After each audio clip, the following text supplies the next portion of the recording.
আমরা তো ইতিহাসে কত রাজা বাদশার গল্প শুনে কত যুদ্ধের কথা পড়ি, কিন্তু কিছু সত্যি ঘটনা আছে যা যে কোনো বানানো ভূতের গল্পের চেয়েও অনেক বেশি ভয়ঙ্কর।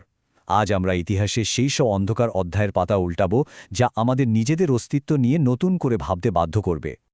তাহলে আসল প্রশ্নটা কি? আমাদের কল্পনার দৈত্যদানব বেশি ভয়ের, নাকি ইতিহাস থেকে উঠে আসা এই সত্যি ঘটনাগুলো? চলুন আজ এই প্রশ্নেরই উত্তর খোঁজার চেষ্টা করা যাক। চলুন শুরু করা যাক আমাদের প্রথম ঘটনা দিয়ে, রোয়ানোকে কলোনির রহস্যময় অন্তর্ধান। এমন এক রহস্য যা 400 বছরেরও বেশি সময় ধরে ইতিহাসবিদদের রাতের ঘুম কেড়ে নিয়েছে। গল্পটা শুরু হয় 1585 সালে, যখন আমেরিকায় প্রথম ইংরেজ বসতি স্থাপন করা হয়। 2 বছর পর 1587 সালে আরও 115 জন নারী, পুরুষ আর শিশুসহ একটা নতুন দল সেখানে পৌঁছায়। কিন্তু ভাবুন, মাত্র 3 বছর পর 1590 সালে যখন সাহায্যকারী দল ফিরে আসে, তারা গিয়ে দেখে সেখানে কেউ নেই। পুরো কলোনিটা যেন বাতাসে মিলিয়ে গেছে। একবার শুধু দৃশ্যটা কল্পনা করুন। নতুন একটা অজানা জগতে টিকে থাকার জন্য একদল মানুষ লড়াই করছে, আর হঠাৎ সব চুপ। কোনো খবর নেই, কোনো সাড়া নেই। তাদের সব আশা, সব স্বপ্ন কোথায় হারিয়ে গেল? 115 জন।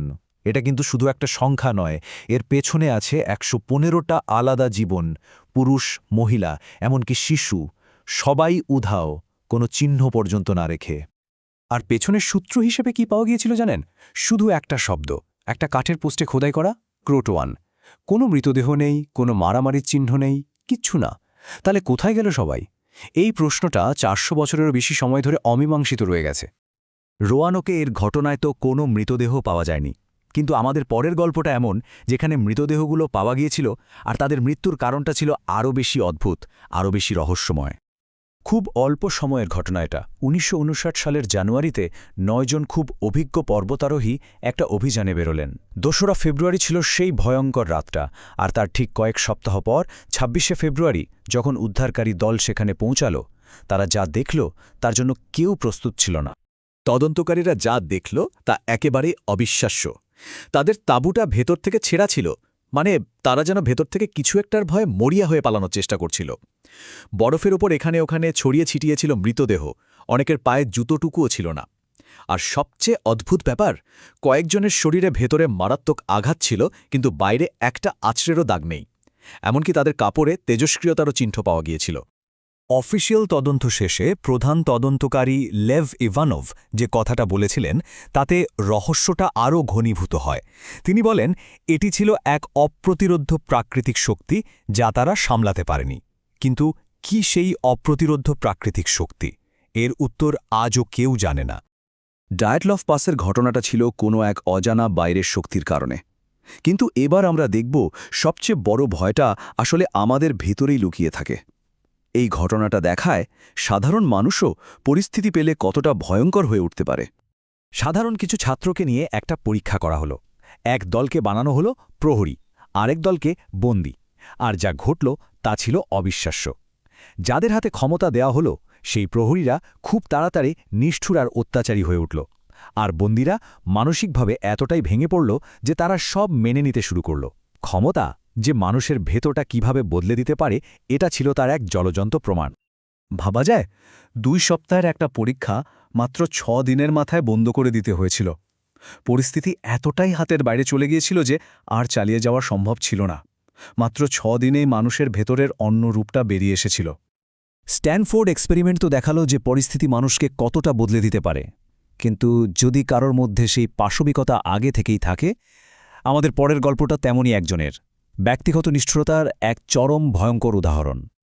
কাউন্টেস বাথরির গল্পটা বুঝতে হলে এই শব্দটা জানা দরকার, স্যাডিজম। এর মানে হল অন্যকে কষ্ট দিয়ে বা যন্ত্রণা দিয়ে আনন্দ পাওয়া। বাথরির অপরাধগুলো ছিল ঠিক এমনই বিকৃত আর ভয়ঙ্কর। আনুমানিক 650 জন। কিছু ঐতিহাসিক দলিলের হিসেবে কাউন্টেস বাথরি আর তার সঙ্গীরা মিলে প্রায় 650 জন তরুণীকে নির্যাতন করে খুন করেছিল। এই সংখ্যাটা শুনলেই বোঝা যায় তার নিষ্ঠুরতার মাত্রাটা ঠিক কোথায় গিয়ে পৌঁছেছিল। তাকে ইতিহাসের অন্যতম কুখ্যাত সিরিয়াল কিলার বলা হয়। বিচারের সময় একজন সাক্ষী যা বলেছিলেন তা শুনলে গায়ে কাঁটা দেয়। তিনি বলেন, তারা মেয়েদের ধরে আনত, কাউকে জোর করে, কাউকে ভুলিয়ে, আর আমার চোখের সামনেই কাউন্টেস তাদের নির্যাতন করে মেরে ফেলতেন। এই কথাগুলো সেই সময়ের বিভীষিকাটাকে যেন চোখের সামনে তুলে ধরে। এলিজাবেথ বাথরির নিষ্ঠুরতা ছিল একজন মানুষের, কিন্তু যখন একজন মানুষের বিকৃত চিন্তা শত শত মানুষকে প্রভাবিত করে তখন কি হয়? তখনই তৈরি হয় গণবিভীষিকা। চলুন এবার আমরা আমাদের চূড়ান্ত ঘটনায় যাই, যা দেখাবে বিশ্বাস আর অন্ধ আনুগত্য কতটা মারাত্মক হতে পারে। এই ভয়াবহ ঘটনাটা কিন্তু একদিনে ঘটেনি, এটা ধাপে ধাপে হয়েছিল। প্রথমে একজন খুব ক্যারিজম্যাটিক নেতা একটা স্বর্গরাজ্য বানানোর স্বপ্ন দেখালেন।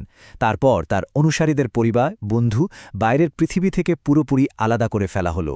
ভয় আর মানসিক চাপ দিয়ে তাদের আনুগত্যের এমন পরীক্ষা নেওয়া হলো যে তারা আর কিছুই ভাবতে পারছিল না।